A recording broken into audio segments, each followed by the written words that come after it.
TylerJohnTheDon from Scoom Speech. This is where you will find a plethora of my videos, personal studies or explorations, or maybe even diving into a little bit of lore here and there.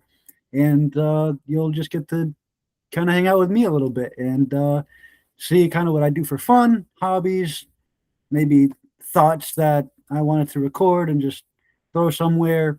Mostly studying, though. I really want to get into some more books. I read often and want to try to share some of the things I learned, some of my interests, things like that.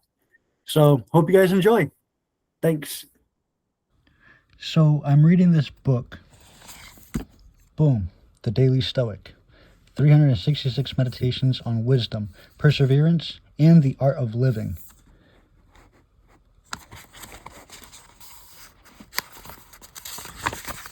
We're going to start here at the first.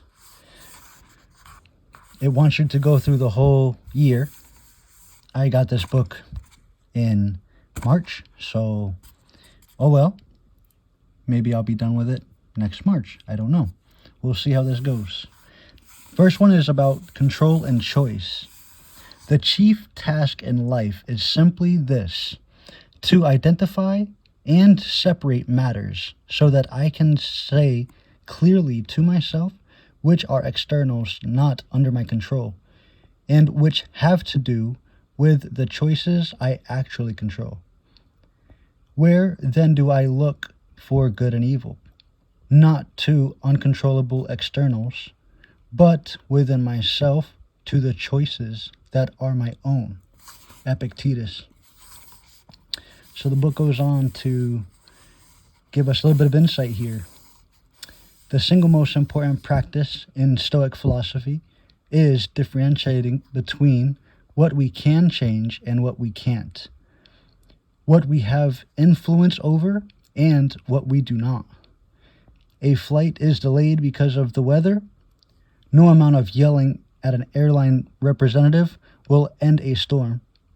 No amount of wishing will make you taller or shorter or born in a different country.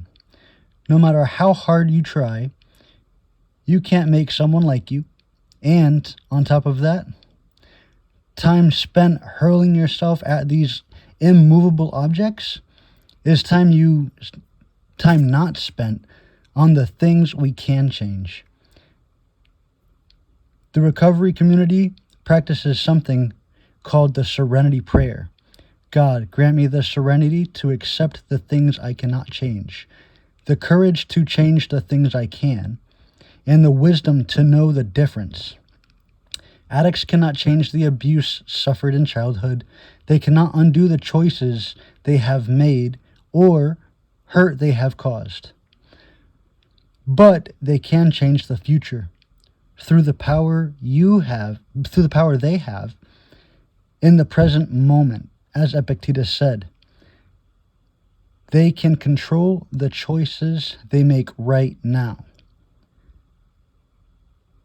The same is true for us today if we can focus on making clear what parts of our day are within our control and what parts are not.